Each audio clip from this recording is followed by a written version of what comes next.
கர்த்தருடைய பரிசுத்த நாமம் மகிமைப்படுவதாக. கர்த்தருக்குள் அன்பான சகோதர சகோதரிகளே, இந்த காலை வேளையில் உங்கள் யாவருக்கும் உலக இரட்சகராம் இயேசு கிறிஸ்துவின் விலையேறப்பெற்ற திருநாமத்தினாலே அன்பான வாழ்த்துக்களை தெரிவித்துக் கொள்கிறேன். கர்த்தருடைய நாமமே இன்றுமென்றும் சதா காலங்களிலும் மகிமைப்படுவதாக. ஆமேன். இன்றைக்கு நாம் வாசிக்கிற வேத பகுதி 1 சாமுவேல் 7ஆம் அதிகாரம் 12வது வாக்கியம். அப்பொழுது சாமுவேல் ஒரு கல்லை எடுத்து மிஸ்பாவுக்கும் தேவனுக்கும் நடுவாக நிறுத்தி, இம்மட்டும் கர்த்தர் எங்களுக்கு உதவி செய்தார் என்று சொல்லி அதற்கு எபனேசர் என்று பெயரிட்டான். கர்த்தருடைய நாமமே மகிமைப்படுவதாக. பிரியமானவர்களே, இந்த அருமையான காலையிலே ஆண்டவருடைய வல்லமையுள்ள நாமத்தினாலே வாழ்த்து கூறி ஆண்டவருடைய உதவி கரத்தை நாம் பிடித்து கொண்டு வார்த்தைகளை சிந்திக்கப் போகின்றோம். கர்த்தர் இம்மட்டும் உதவி செய்தார். 1 சாமுவேலின் புத்தகத்திலே அன்றைக்கு இஸ்ரவேல் ஜனங்கள், கர்த்தருடைய மகிமை இஸ்ரவேல் ஜனங்களை விட்டு விலகி போயிருந்தது.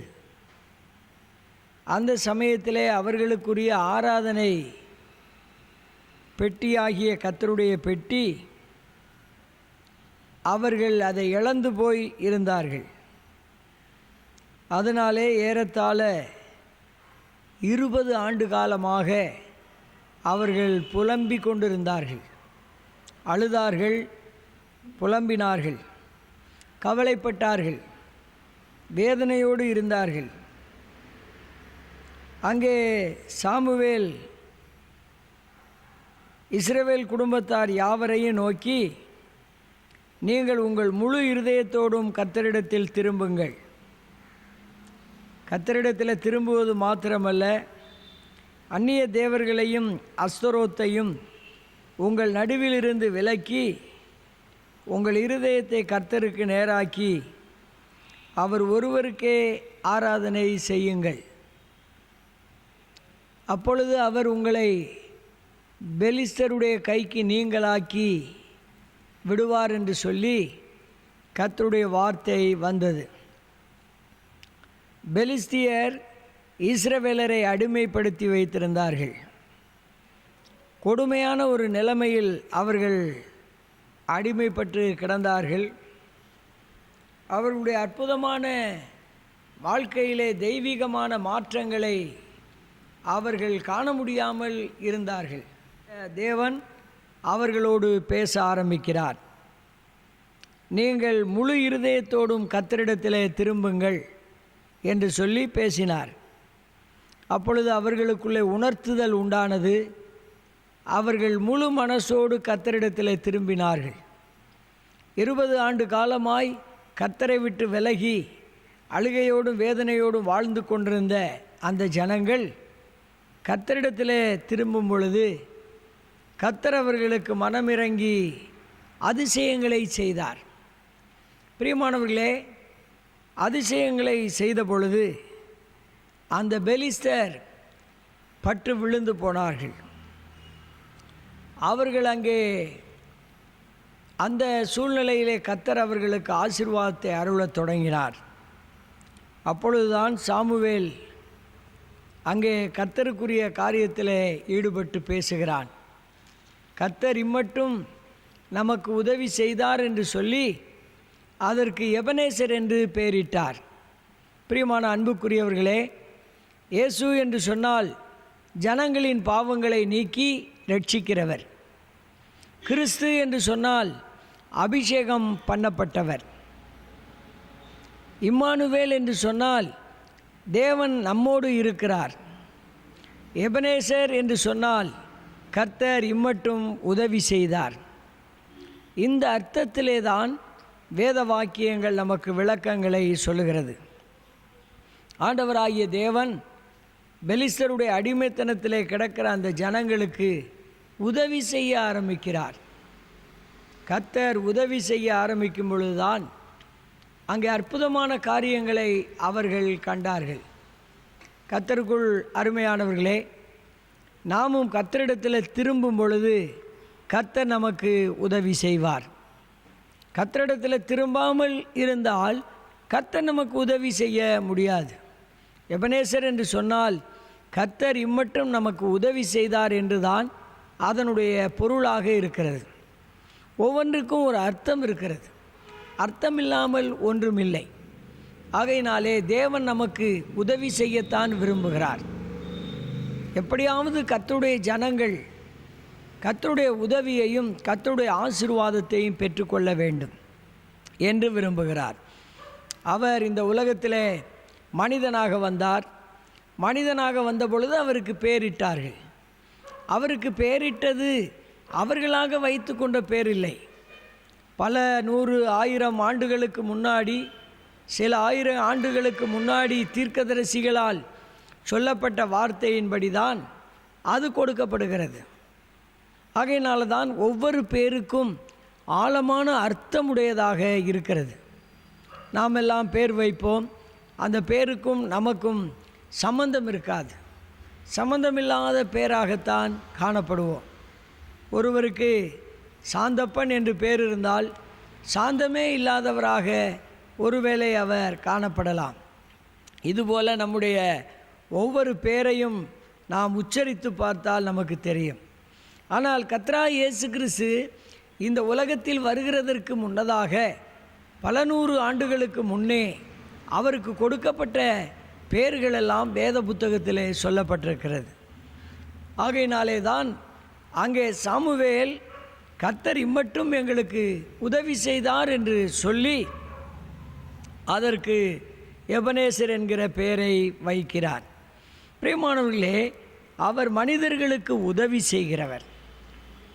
அவர் இந்த உலகத்தில் பிறந்தது முதல், அவர் இந்த உலகத்திலே வாழ்ந்த காலம் முழுவதும், அவர் இந்த உலகத்திலே சிலுவையிலே பலியானது முதல், அவர் உயிர்த்தெழுந்த காலம் வரையிலும், அவர் உயிர்த்தெழுந்து பரமேறி சென்றது முதல் இந்த காலம் வரையிலும், இனி உள்ள காலங்களிலும் அவர் மனித குலத்துக்கு உதவி செய்யக்கூடியவராக இருக்கிறார். கர்த்தர் எனக்கு சகாயர் என்று சொன்னாலே அவர் உதவி செய்கிறவர் என்று தானே அர்த்தம். ஆகையினாலே எபனேசர் என்று சொல்லுகிற வார்த்தையினுடைய பொருள் கர்த்தர் இம்மட்டும் எங்களுக்கு உதவி செய்தார் என்பதுதான். யோவான் எழுதின சுவிசேஷத்திலே அங்கே நாம் படிக்கும் பொழுது 2வது அதிகாரத்தை கவனித்தால், ஒரு கல்யாண வீட்டுக்கு ஆண்டவராகிய இயேசு கிறிஸ்து போகிறார். அந்த கல்யாண வீடு ஆண்டவரை அழைத்திருந்தார்கள். அதனாலே தான் அங்கே அவர் போகிறார். ஆண்டவரை அழைக்கும் பொழுதுதான் வருவார். ஆண்டவரை அழைக்காத எந்த இடத்துக்கும் அவர் வரமாட்டார். அவரை அழைக்க வேண்டும். பிரியமானவர்களே, நம்முடைய வாழ்க்கையிலே அவரை அழைக்க வேண்டும். நம்முடைய வழிகளுக்கு துணையாளராய் அவரை அழைக்க வேண்டும். நம்முடைய ஆன்மாவுடைய மீட்புக்காக அவரை அழைக்க வேண்டும். நம்முடைய பாவங்களை மன்னிக்கிறதற்காக அவரை அழைக்க வேண்டும். ஒவ்வொரு நாளும் சமாதானமாய் சந்தோஷமாய் நாம் வாழ்வதற்காக கர்த்தரை அழைக்க வேண்டும். கர்த்தர் நம்மை அழைக்கிறார், நாமும் கர்த்தரை அழைக்க வேண்டும்.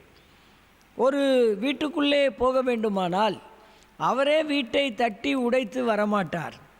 அவர் வீட்டை தட்டி கொண்டிருப்பார்.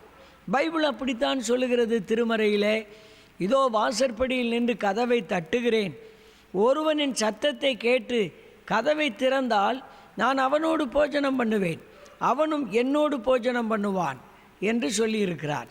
கர்த்தருக்குள் அருமையானவர்களே, எவ்வளவு பெரிய ஒரு ஐக்கியம், எவ்வளவு பெரிய ஒரு நல்ல ஃபெலோஷிப்பு. ஒரு மனிதன், பாவியான ஒரு மனிதன் கர்த்தருடைய அழைப்பை கேட்டு இதய கதவை திறப்போமானால் நமக்குள்ளே வந்து அவர் குடிகொள்ளுவார். எத்தனை பெரிய சந்தோஷமான காரியம். நேற்று நான் கடலாடியிலே இருக்கும் பொழுது அங்கே ஒரு சகோதரனை சந்தித்தேன். அவர் குடும்பமாய் இருக்கிறார். நிம்மதி இல்லாமல் மனபாரத்தோடும் கவலையோடும் இருந்தார். அவருடைய பேர் ராமசாமி. அவரை நான் சந்தித்து அவரோடு பேசும் பொழுது தேவனுடைய வார்த்தை அவருடைய மனதை திறந்தது. உடனே அந்த சகோதரன் ராமசாமி சொன்னார், நானும் கடவுளுக்குள்ளே வந்து வாழத்தான் ஐயா ஆசைப்படுகிறேன் என்று சொன்னார். நான் உடனே அவருக்கு ஆண்டவருடைய உதவிகளை அவருக்கு தெளிவாக சொன்னேன். அப்பொழுது அவர் ஆண்டவருடைய அன்பை ஏற்றுக்கொண்டார், கர்த்தருடைய பிள்ளையானார். ஆண்டவருடைய மிகப்பெரிய அன்பு பாருங்கள், மனிதனுக்கு உதவி செய்ய வல்லவராயிருக்கிறார். அவர் சொன்னார், எனக்கு மிகுந்த மன சந்தோஷமாயிருக்கிறது, ஆறுதலாயிருக்கிறது என்று அவர் சொன்னார். அவருடைய இருதயத்துக்குள் வரக்கூடிய அந்த மாற்றம்தான் தெய்வீகமான மாற்றமாயிருக்கிறது. கர்த்தருக்குள் அருமையானவர்களே, அவருக்கு செய்த உதவி என்ன? அவருடைய மனதுக்குள் அவர் பிரவேசித்து மகிழ்ச்சியை கொடுக்க ஆரம்பித்தார். அவர் ஆண்டவரை அழைத்தார், இயேசுவே, ஆண்டவரே, என் உள்ளத்தில் வாரும், என் வாழ்க்கையில் வாரும், எனக்கு துணையாயிருந்து எனக்கு உதவி செய்யும் என்று அவர் கேட்கும் பொழுதுதான் அதை கர்த்தர் செய்கிறார். நாமும் கூட நம்முடைய ஆண்டவரை, உலக இரட்சகரை, பாவ பரிகாரியை, பரிசுத்தம் உள்ளவரை, அகில உலகமும் போற்றக்கூடியவரை, ஆண்டவரே என் உள்ளத்தில் வாரும் என்று கூப்பிட்டால் அவர் வருவார். எங்கே பாருங்கள், அந்த திருமணத்துக்கு இயேசு கிறிஸ்துவை அழைத்திருந்தார்கள். அவர் அங்கே வந்தார். அந்த திருமண வீட்டுக்கு அவரும் அவருடைய சீசர்களும் வந்தார்கள். ஒரு குடும்பத்தை அழைக்கும் பொழுது ஒரு குடும்பத்தில் ஒருவர் இருவர் போவார்கள். சில வேளை குடும்ப சகிதம் வாருங்கள் என்று தான் பத்திரிகையில் போடுவார்கள். அதற்காக எல்லாரும் குடும்ப சகிதம் போனால் அந்த வீடு என்ன செய்ய முடியும்? பிரியமானவர்களே, குடும்ப சகிதம் வாருங்கள் என்று அழைக்கும் பொழுது அந்த அழைப்பை கேட்டு குடும்பமாய் போக மாட்டோம். இங்கே ஆண்டவராய் இயேசு கிறிஸ்து அழைக்கப்பட்ட பொழுது அவரும் அவரை ஈன்றெடுத்த தாயாரும் அவருடைய சீடர்களும் போனார்கள். அந்த வீட்டிலே திராட்சை ரசம் குறைவுபட்டு விட்டது. அந்த குடும்பத்தின் குறைவை நிறைவு செய்கிறதுக்காகவே இயேசு கிறிஸ்து அங்கே போயிருக்கிறார். அப்பொழுது அவர்களுக்கு திராட்சை ரசம் இல்லாமல் போய்விட்டது. 6 கச்சாடிகள் இருந்தது. அப்பொழுது ஆண்டவர் சொன்னார், நீங்கள் தண்ணீரை எடுத்து அந்த கச்சாடிகளை நிரப்புங்கள் என்று சொன்னார். பிரியமானவர்களே, அந்த கச்சாடிகளும் கால் கை கழுவுறதுக்காக வைக்கப்பட்டிருந்த கச்சாடிகள். ஆண்டவர் அதிலே தண்ணீரை நிரப்புங்கள் என்று சொன்னார். தண்ணீரை நிரப்பினார்கள். முன்பு நீங்கள் பந்தி விசாரணை செய்யுங்கள், கொடுங்கள் என்று சொன்னார். அப்பொழுது அதை குடித்தவர்கள் சொன்னார்கள், இவ்வளவு மதுரமான இந்த திராட்சை ரசம் இவ்வளவு நேரம் எங்கே இருந்தது என்று சொன்னார்கள். ஆண்டவர் அந்த தண்ணீரை திராட்சை ரசமாய் மாற்றி கொடுத்தார். அந்த திருமண வீட்டுக்கு அவர் செய்த உதவியை பாருங்கள். பிரியமானவர்களே, இந்த உதவியை அவர் செய்த பொழுது ஏராளமான மக்கள் அவர் மீது விசுவாசம் வைத்தார்கள். அது மட்டுமல்ல, அவருடைய சீடர்களும் அவர் மீது இன்னும் அதிகமாய் விசுவாசம் கொண்டார்கள். கர்த்தர் நமக்கு உதவி செய்யத்தான் விரும்புகிறார். எனக்கு யார் உதவி செய்வார் என்று ஒருவேளை நீங்கள் கவலைப்பட்டு கொண்டிருக்கலாம். கர்த்தர் உதவி செய்வார். அவர் உதவி செய்ய வல்லவராயிருக்கிறார். ஆகையினால தான் அவர் ஆபிரகாமுடைய சந்ததிக்கு கை கொடாமல் நமக்கு கை கொடுத்திருக்கிறார். இயேசு கிறிஸ்துவினுடைய அன்பை பாருங்கள். நம்முடைய வாழ்க்கையிலே ஒரு பெரிய பேரொளி உண்டாக வேண்டும், பாவ மன்னிப்பு பெற்றுக்கொள்ள வேண்டும், ரட்சிக்கப்பட வேண்டும், நாம் சமாதானத்தோடு வாழ வேண்டும், பரலோக ராஜ்யம் செல்ல வேண்டும் என்பதற்காகவே அவர் நமக்கு கை கொடுத்தார். அவருடைய உதவியை பாருங்கள். பிரியமான அன்புக்குரிய சகோதர சகோதரிகளே, திருமண வீட்டுக்கு சென்று திருமணத்திலே பங்கு பெற்று திருமணத்திலே சாப்பிட்டு விட்டு உணவு நல்லா இருக்கிறது என்று சொல்லி ஏதோ ஒரு மொய் விருந்து செய்துவிட்டு வரவில்லை. அவர் அங்கே போனார். அங்கே இருந்த குறைவை நிறைவாக்கினார். நம்முடைய வாழ்க்கையில் இருக்கிற குறைவை அவர் நிறைவாக்க விரும்புகிறார். என் அன்பு சகோதரனே, என் அன்பு சகோதரியே, இந்த காலையிலே உங்களுடைய பல பணிகளோடு கூட என்னுடைய வார்த்தையை நீங்கள் கவனித்து கொண்டிருக்கிறீர்கள். உங்களுடைய வாழ்க்கையில் இருக்கிற குறைவை அவர் நிறைவு செய்கிறார், செய்யத்தான் விரும்புகிறார். எபனேசர் என்று சொன்னாலே இம்மட்டும் எங்களுக்கு உதவி செய்தார் என்று சொல்லிதான் அர்த்தம்.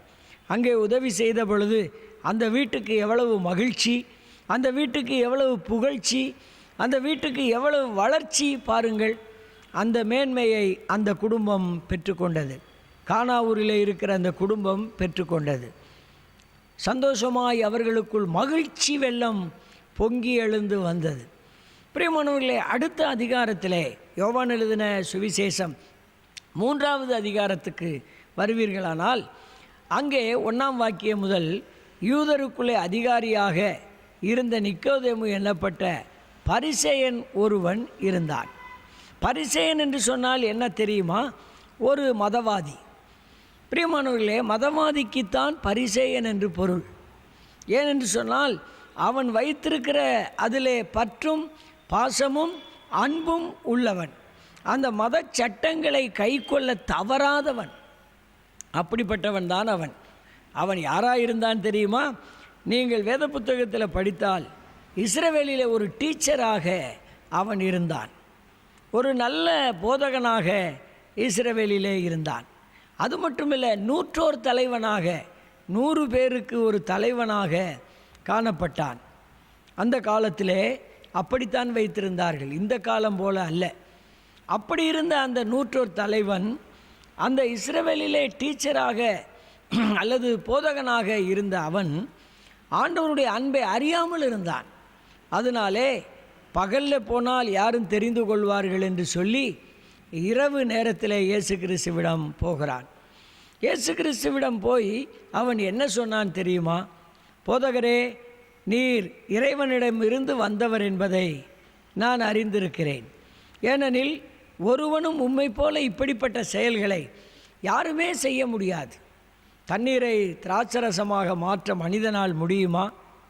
இவ்வளவு பெரிய அற்புதத்தை நீங்கள் செய்திருக்கிறீங்க, ஆகையினால நீங்கள் இறைவனின் திருமகன்தான் என்று சொல்லி அவரிடத்தில் போனார்கள். அப்படி சொல்லி அவரை புகழ்ச்சியாக பேசின பொழுது ஆண்டவர் சொல்லுகிறார், என்ன சொன்னார் தெரியுமா? நீ மறுபடியும் பிறவாவிட்டால் தேவனுடைய ராஜ்யத்தை காண முடியாது என்று சொன்னார். பாருங்கள், அந்த 100க்கு அதிபதிக்கு, அந்த டீச்சருக்கு அவர் உதவி செய்ய விரும்புகிறார். அவன் வந்ததினாலே தான் அவருக்கு உதவி செய்கிறார். என்ன உதவி செய்தார்? அவன் ஆண்டவரிடத்தில் வந்து கேட்ட பொழுது நீ மறுபடியும் பிறக்க வேண்டும் என்று அவனிடத்திலே சொன்னார். அப்பொழுது அவர் டீச்சராக இருந்தாலும், நல்ல ஒரு விவேகமுள்ள நபராக இருந்தாலும் அந்த செய்தியை புரிந்து கொள்ள அவரால் முடியவில்லை. அவர் திரும்ப என்ன கேட்டார் தெரியுமா? போதகரே, நான் ஒரு பெரியவனாய் இருக்கிறேன், நான் எப்படி இனிமே போய் தாயினுடைய வயிற்றிலே குழந்தையாக பிறக்க முடியும் என்று கேட்டார். அப்பொழுது அதற்கும் விளக்கம் கொடுத்தார். அப்படி விளக்கம் கொடுத்த பொழுதுதான் அவர் அந்த இரட்சகராகிய இயேசு கிறிஸ்துவை ஏற்றுக்கொண்டார். அவனிடத்திலே பல விஷயங்களை சொன்னார். சொல்லி, தேவகுமாரனை விசுவாசி, அப்பொழுது உனக்கு அழியா வாழ்வு கிடைக்கும் என்று சொன்னார். தேவன் தம்முடைய ஒரே பேரான குமாரனை விசுவாசிக்கிறவன் எவனோ அவன் கெட்டு போகாமல் நித்திய ஜீவனை அடையும்படிக்கு அவரை தந்தருளி இவ்வளவாய் உலகத்தில் அன்பு கூர்ந்தார். கெட்டு போகக்கூடாது, அதுதான் அவருடைய நோக்கம். பிரியமானவர்களே, நாம் எல்லாம் கெட்டு போகிறவர்களாக இருக்கிறோம். ஒரு சட்டி நிறைய குழம்பு வைத்து, கறிக்குழம்பை வைத்து விட்டு நீங்கள் கரண்டியாலே எவ்வளவு நேரம் கிண்டினாலும் அந்த குழம்பு கெட்டு போகாது. ஆனால் நம்முடைய பொன்னான இந்த கையை முழுசும் வைக்க வேண்டாம், ஒரு விரல் பட்டால் போதும் அந்த குழம்பு முழுசும் கெட்டு போய்விடும். பிரியமானவர்களே, இது எவ்வளவு உண்மையாக இருக்கிறது. ஆடு மாடுகள் நடக்கிற பாதையிலே புல்லுகள் திரும்ப திரும்ப முளைக்கும். ஆனால் இந்த பெரிய படிப்பாளியும் அறிவாளியும் விஞ்ஞானியும் இருக்கிற இந்த மனிதன் நடக்கிற பாதையிலே அந்த புல்லு கூட கருகி போய்விடும். மனிதனுடைய வாழ்க்கை எவ்வளவு பயங்கரமாக இருக்கிறது பாருங்கள். சாபம் நிறைந்த நிலையிலே மனிதன் வாழுகிறான். ஆகையினால தான் ஒருவரும் கெட்டு போகக்கூடாது என்பதுதான் ஆண்டவர் இயேசு கிறிஸ்துவினுடைய நோக்கம். இந்த மதவாதியாகிய மனிதனை, பரிசேயனை ஆண்டவர் பார்த்து பேசி அவனுக்கு தம்முடைய அன்பை வெளிப்படுத்துகிறார். அப்பொழுதுதான் அவன் அவரை விசுவாசித்து ஏற்றுக்கொண்டான். ஒளியாக வந்த இயேசு கிறிஸ்துவை அவன் உள்ளத்தில் ஏற்றுக்கொண்டான். அவனுடைய வாழ்க்கையில் இருந்த இருளெல்லாம் போய்விட்டது. அவன் ஒளிமாயமானவனாக மாற்றப்பட்டான். பிரியமானவர்களே, அவனுக்கு ஆண்டவர் செய்த உதவியை பாருங்கள். கர்த்தர் அவனுக்கு எபனேசராய் மாறினார். எப்படி திருமண வீட்டாருக்கு ஆண்டவர் எபனேசராக மாற்றப்பட்டாரோ, அதுபோல இந்த நூற்றோர் தலைவனுக்கு இந்த இஸ்ரவேலிலே போதகனாயிருந்த டீச்சராயிருந்த இவனுக்கு இங்கே இவ்வளவு பெரிய ஆசீர்வாதம் கிடைத்தது. பாருங்கள் பிரியமானவர்களே, அவனுக்கு கிடைத்த ஆசீர்வாதத்தினாலே அவன் மகிழ்ச்சி பொங்க வாழ்க்கையிலே மாபெரும் வளர்ச்சியை பெற்றுக்கொண்டான். அவனுடைய பேர்தான் நிக்கோதேமு. பிரியமான அன்புக்குரியவர்களே, நம்முடைய வாழ்க்கையிலும் ஆண்டவர் எபனேசராய் இருக்கத்தான் விரும்புகிறார். கர்த்தராகிய இயேசு கிறிஸ்துவை நாம் விசுவாசித்து ஏற்றுக்கொண்டால் அவர் நமக்கு எபனேசராக இருப்பார். கர்த்தருடைய பரிசுத்த நாமத்துக்கு ஸ்தோத்திரம். அது மட்டுமில்லை, நீங்கள் யோவான் எழுதின சுவிசேஷம் 4ஆம் அதிகாரத்தை படித்தால் அங்கே ஆண்டவராகிய இயேசு கிறிஸ்து சமாரியா நாட்டின் வழியாக போகிறார். சமாரியர் என்று சொன்னால் யூதர்களோடு சம்பந்தம் கலவாதவர்கள். யூதர்கள்தான் உலகத்தில் மிகப்பெரிய சமுதாயம் என்று சொல்லுவார்கள். அவர்கள் உலகத்தில் மிகப்பெரிய அறிவாளிகள், ஆற்றல் மிக்கவர்கள். யூதர்கள் மிகப்பெரிய கண்டுபிடிப்புகளை எல்லாம் கண்டுபிடித்தவர்கள். ஆகையினாலே அந்த மிகப்பெரியவர்கள் என்று சொல்லக்கூடிய அந்த யூதர்கள் சமாரியர் இருக்கிற பகுதிக்கு போக மாட்டார்கள். சமாரியர்கள் என்று சொன்னால் பின்தங்கிய வகுப்பை சேர்ந்தவர்கள் என்று அவர்கள் எண்ணி வைத்திருந்தார்கள். ஆனால் ஆண்டவர் அந்த ஊருக்குள்ளே போகிறார், சமாரிய பகுதிக்கு போகிறார். போகும் பொழுது அங்கே ஒரு பெண் கிணற்றிலே தண்ணீர் எடுக்கும்படி வந்திருக்கிறாள். இவர் சரியான ஒரு வெயில் நேரத்திலே, பகல் 12 மணியான நேரத்திலே அங்கே போயிருக்கிறார். அங்கே போய் என்ன செய்தார் தெரியுமா? அந்த பெண்மணியை பார்த்து, எனக்கு தாகமாக இருக்கிறது, தாகத்துக்கு தா என்று கேட்டார். அப்பொழுது அந்த பெண்மணி மாதரசி சொன்னால், ஆண்டவரே, நான் சமாரிய பெண், நீர் யூதனாயிருக்க என்னிடத்தில் வந்து தண்ணி கேட்கலாமா என்று அவள் வினவினாள்.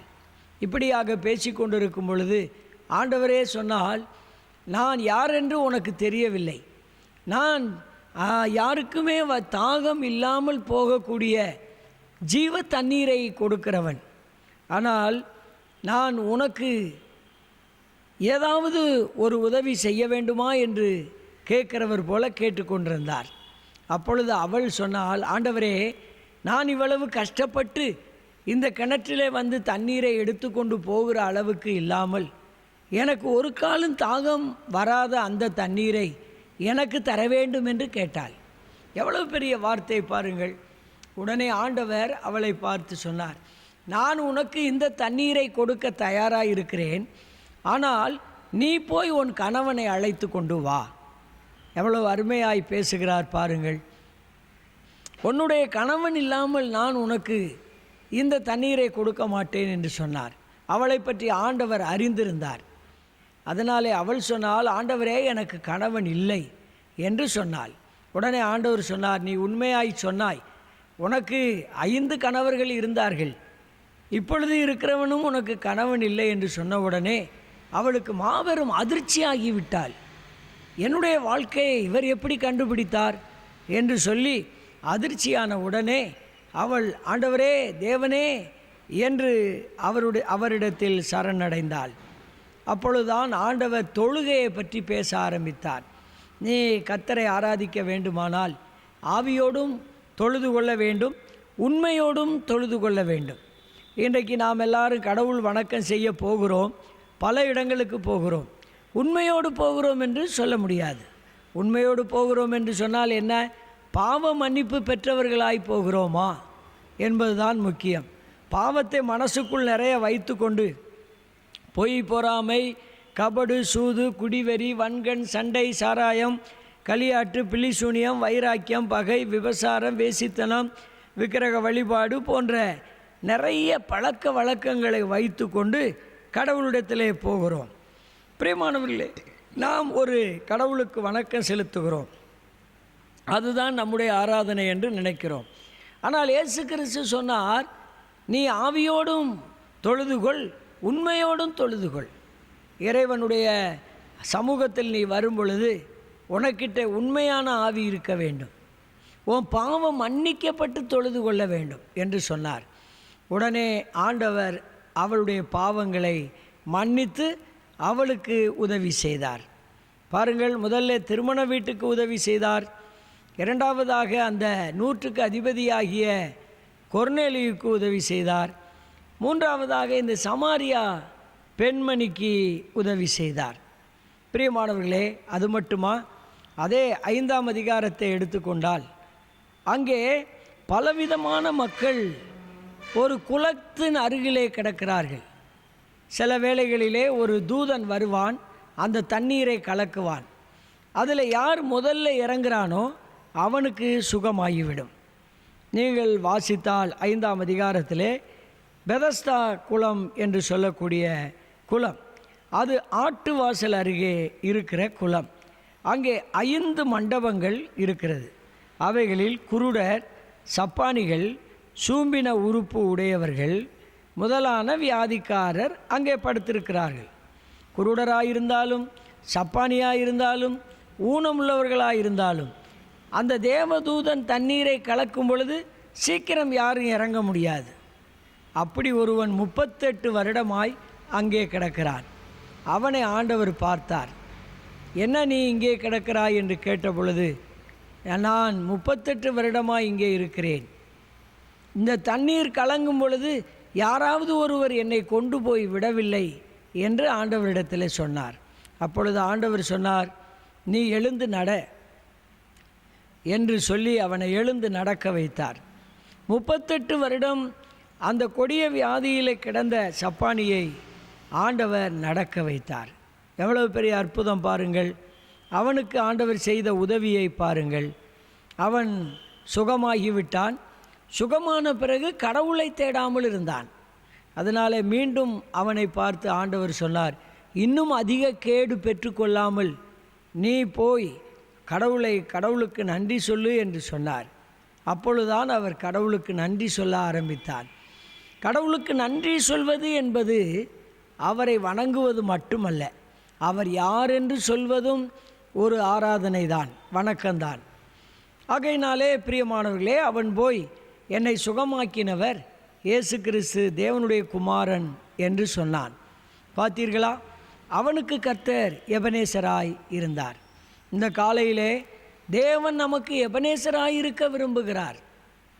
எப்படி அந்த கானாவூர் கல்யாண வீட்டுக்கு தேவன் எபனேசராய் இருந்தாரோ, எப்படி அந்த 100க்கு அதிபதியாகிய கொர்நேலியுவுக்கு எபனேசராய் இருந்தாரோ, எப்படி அந்த சமாரியா பெண்ணுக்கு, பாவியான பெண்ணுக்கு எபனேசராய் இருந்து பாவங்களை மன்னித்து விட்டாரோ, அதுபோல இந்த பெதஸ்தா குளத்தண்டையிலே கிடக்கிற 38 வருடம் கிடந்த அந்த கொடிய வியாதிக்காரனுக்கு, அவனுக்கு ஆண்டவர் சப்பானிக்கு சுகம் கொடுத்து எபனேசராய் இருந்தார்.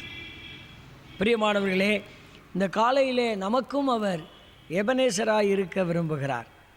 எபனேசர் என்று சொன்னால் கர்த்தர் இம்மட்டும் நமக்கு உதவி செய்தார்.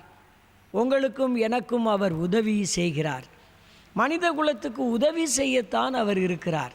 ஒரு நாடா 2 நாடா, ஒரு தேசமா 2 தேசமா, அகில உலகத்திலும் ஆண்டவரை இன்றைக்கு ஆராதிக்கிறார்கள். வானத்தின் ஒரு முனையிலிருந்து மறுமுனை வரைக்கும் இறைவனை இயேசு கிறிஸ்துவை தொழுது கொள்ளுகிறார்கள். ஏன் தெரியுமா? அவர் நமக்கு எபனேசராக இருக்கிறார். பிரியமான அன்புக்குரியவர்களே, இதை கவனிக்கிற நீங்கள், மதிப்புக்குரிய நீங்கள், கனத்துக்குரிய நீங்கள், கர்த்தராகிய இயேசுவை என் வாழ்க்கையில் எபனேசராய் ஏற்றுக்கொள்ளுகிறேன் என்று சொல்லி ஏற்றுக்கொண்டால் உங்கள் பாவங்கள் மன்னிக்கப்படும். அதற்காகத்தான் அவர் சிலுவையிலே துடிக்க துடிக்க பாடுபட்டார், மரித்தார், அடக்கம் பண்ணப்பட்டார், உயிர்த்தெழுந்தார். அவருடைய நாவு மேல்வாயோடு ஒட்டி கொண்டது. முள்முடி சூடப்பட்டார், கோலால் அடிக்கப்பட்டார், சவுக்கால் அடிக்கப்பட்டார், சாட்டையால் அடிக்கப்பட்டார், பேச முடியவில்லை. நாவு மேல்வாயோடு ஒட்டிவிட்டது. அவர் எதுவும் பதறி சொல்ல முடியவில்லை. வயிறு முதுகோடு ஒட்டிவிட்டது. எலும்புகளெல்லாம் எண்ணலாம். உருக்குலைந்து போனார். அப்படிப்பட்டவர் கைகளில் ஆணி, கால்களில் ஆணி, திரு விழாவிலே ஈட்டியால் குத்தி அவர் சிலுவையிலே மரித்தார். பிரியமானவர்களே, அவர் மரித்த அடக்கமான 3வது நாளிலே உயிர்த்தெழுந்தார். இந்த அதிசயத்தை உலகத்தில் எங்காவது கண்டிருக்க முடியுமா? அவருடைய கல்லறை இன்றைக்கும் திறந்திருக்கிறது.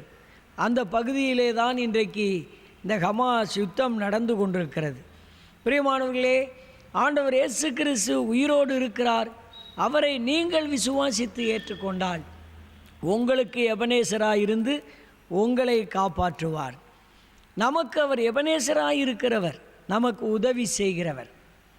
நீங்கள் இந்த உலகத்திலே அந்த உதவியை பெற்றுக்கொள்ள வேண்டுமானால் அவரை உங்கள் இதயத்திலே அழைத்து ஏற்றுக்கொள்ளுங்கள். அவர் உங்களுக்கு உதவி செய்வார். கடவுள் செய்யக்கூடிய மிகப்பெரிய உதவி என்னவென்று சொன்னால், நம்முடைய பாவங்களை மன்னித்து மகிழ்ச்சியாய் நிம்மதியாய் வாழ வைக்கிற வாழ்க்கைதான். அந்த வாழ்வை இந்த காலை வேளையிலே உங்கள் அனைவருக்கும் தந்திரள வேண்டும் என்று நாங்கள் உங்களுக்கு வாழ்த்து சொல்லுகிறோம்.